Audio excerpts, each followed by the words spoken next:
Hello, bravs. We're back with Shakespeare's Sweetheart by Sarah Hawkes Sterling. This is a novel, the historical novel of the life of Anne Hathaway, the wife of the fake literary character Shakespeare, who was actually Francis Bacon. Probably. Chapter 8. A willow grows aslant. A willow grows aslant the brook. Strangely, unexpectedly, my share in Will's escape remained unknown. The jailer, as I had hoped, was ashamed of the way in which he had been outwitted, and when it was found that Will had gone with the players, the fellow did his best to make suspicion point towards them. To do him justice, this endeavor may have arisen also from a desire to shield me. My absence from Shottery that one night was not generally known until years afterwards, for I reached home again the next morning before any was astir, and Master Sandels and Master Richardson kept faith. Altogether, I was shielded in a way I scarce had dared to expect, and the months that followed Will's departure, although dull, were not unhappy. It was for his good that we were separated. I was his true wife. I had his letters to cheer me. What more could I desire at present?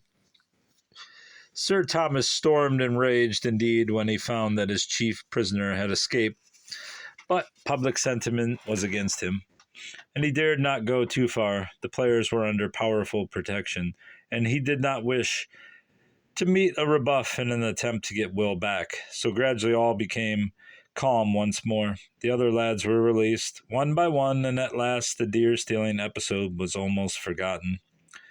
There followed then, after that expedition to Charlecote, and the events connected with it, a peaceful, monotonous year. Will's letters often brightened it. He came once or twice to see me secretly, since Sir Thomas's wrath had not then died away, and before its close there was set upon my brows the crown of a woman's life. My babe, Susanna, was born. She was a sturdy lass with Will's chestnut hair and my dark eyes, and it seemed to me that a sweeter, prettier infant never lived. Will's delight when he heard of her birth overflowed into a letter so full of the perfect bliss and pride of fatherhood that I have long since destroyed it, deeming it too sacred to be read by other eyes. He longed to come to the christening, but could not, being detained in London, and he did not see the little lass for many weary months. Ah, how the gossips' tongues clacked when Susanna was born. Our marriage still remained secret, and I think the impression never quite died away in Stratford, even after all was known, that the little lass was a nameless child, as her mother had been. For me, I cared not. Safe in the harbor of Will's honorable love, I could wait to let time justify us both. Master Sandels and Master Richardson came to me when the gossip reached their ears and asked me whether they should keep silent still. I answered proudly, nor did I ever regret it. I was accustomed to averted glances and looks askance. They could not harm me, while I knew the truth. Will would have been vexed had he been aware of the state of affairs, but as I alone was concerned, I chose to suit myself. I was too proud to offer justification. 'Twas a mistake, perhaps, yet I do not regret it, even now. Meanwhile, Will's letters spoke of increasing success, of growing popularity, whereat my heart rejoiced. He had not as yet written a play, but he had helped to remodel old ones and had acted in very many. His prospects seemed fair, and I was glad. Soothly, that year was not unhappy. In the light of what followed, it stands out bright and blessed. And now at last I come to the place in my story where I must, as it were, begin to write with my heart's blood. Alack, alack, how anguished is even the memory of that awful time. Yet it must be told to make my tale complete. One confusion of horror and perplexity is in the recollection yet I must e'en disentangle the snarled threads and tell all as it happened, so far as may be. One fair autumn day I took my little Susanna with me into Stratford.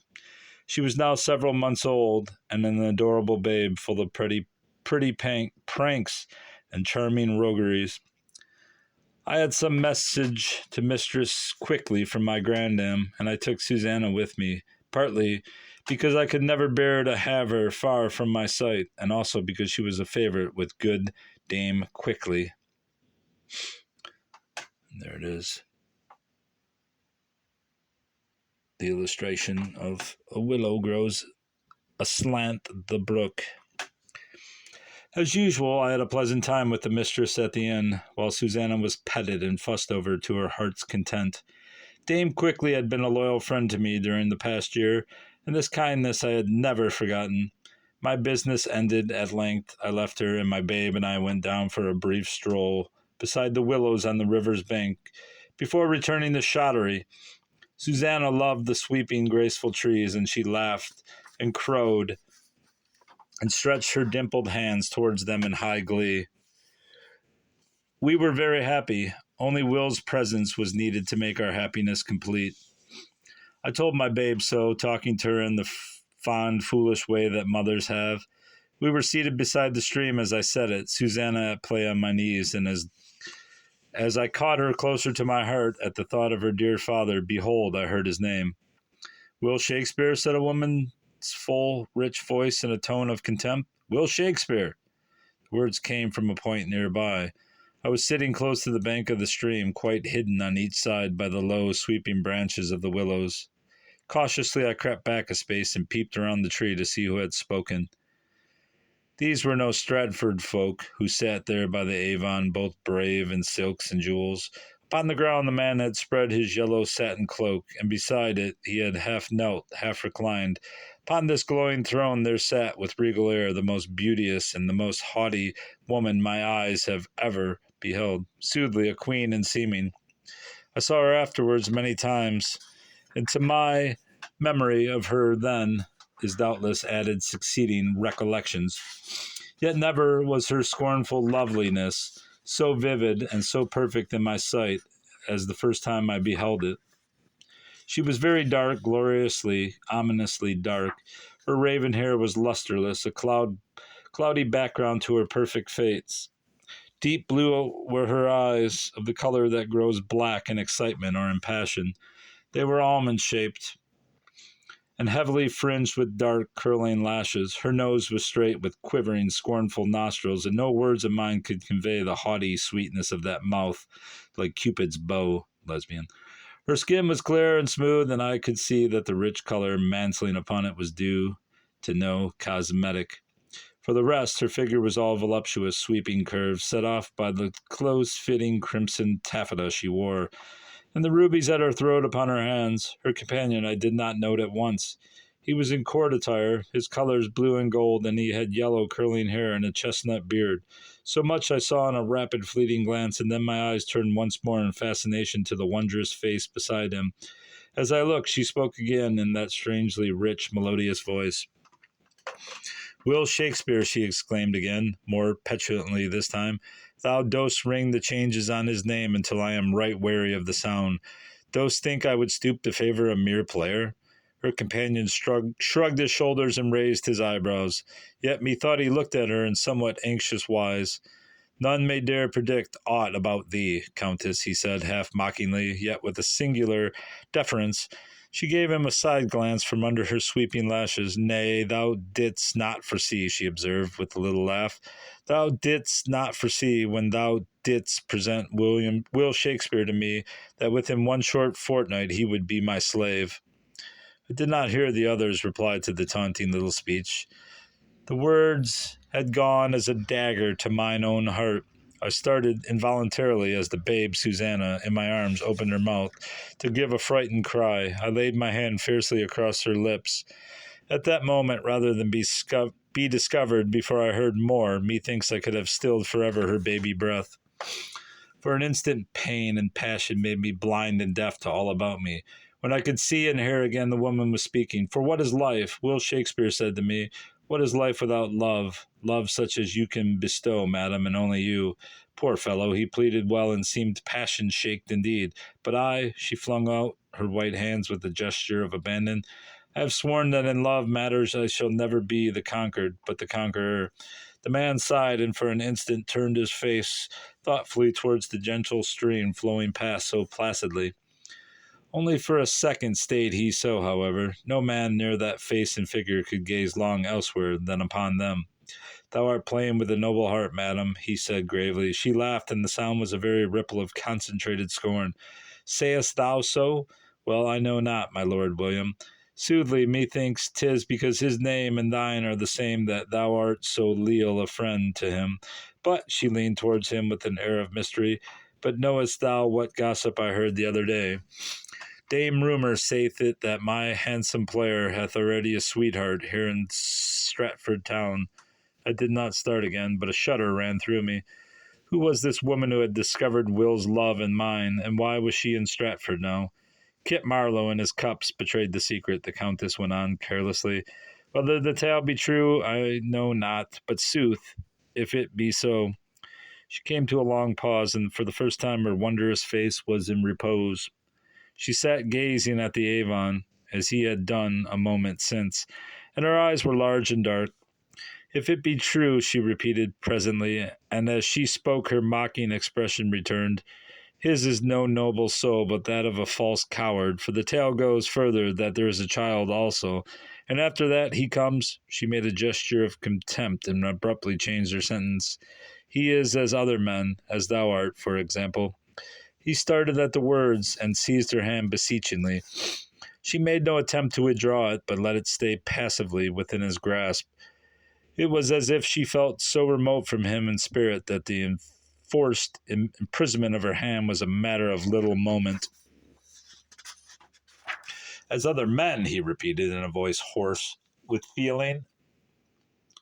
Nay, that I am not, dear heart, beloved. Thou knowest that thy words are untrue. I have no desire to use thee as the toy of an idle hour, nor any of my professions of dishonorable intent. Tomorrow, today, would I wed thee, if thou wouldst consent, goddess of my idolatry, saint of my prayers.